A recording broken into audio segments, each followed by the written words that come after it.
Lookup में हम क्या सीखते हैं? तो यहाँ पे हम देखेंगे लुकअप जो है वो लुकअप के बारे में कुछ इंफॉर्मेशन दी गई है। Lookup in Excel refers to searching for a value in a table और range and returning a corresponding result.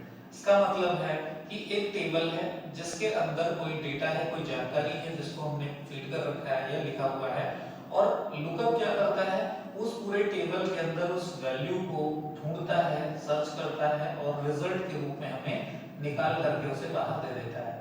Lookup का काम ही होता है कोई डेटा के अंदर देखना, कोई जानकारी को निकाल के बाहर लाना। तो लुकअप किस तरीके से काम करता है? सबसे पहला टास्क ये था कि एक टेबल है जिसके अंदर कोई जानकारी है और मुझे वो जानकारी बाहर करनी है। जैसे मैं चाहता हूँ कि मेरे पास प्रोडक्ट नंबर या प्रोडक्ट आईडी है, मैं उसे लिखूं और मुझे इसकी सेल पता हो जाए। तो मुझे पता हो गई कि इसकी सेल कितनी है, 270। ऐसे ही हम प्रोडक्ट आईडी लिख देते हैं SS05 और हमें पता चलती है वो 290 सेल हो रखी है। तो हम सर्च कर पा रहे हैं, टेबल के अंदर का डेटा सर्च करके बाहर देख पा रहे हैं कि ये कैसे आता है।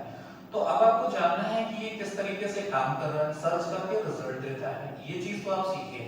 पहला तरीका है वो एरे फॉर्मेट है। कौन सा फॉर्मेट है?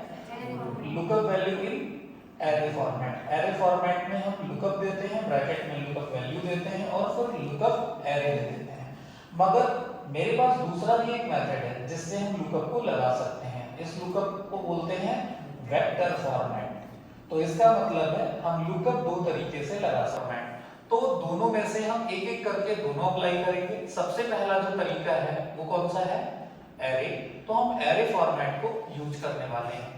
एरे फॉर्मेट में सबसे पहले एक और इंफॉर्मेशन हमें दी गई है कि जिस डेटा के द्वारा हम सर्च करने वाले हैं, जैसे हमने यहाँ पे सर्च किसके द्वारा किया है? Product ID, product ID, product ID. तो जिसके द्वारा सर्च किया जाना है उसको हम काम नहीं करेगा। असेंडिंग ऑर्डर का मतलब जानते हो? बढ़ते हुए क्रम।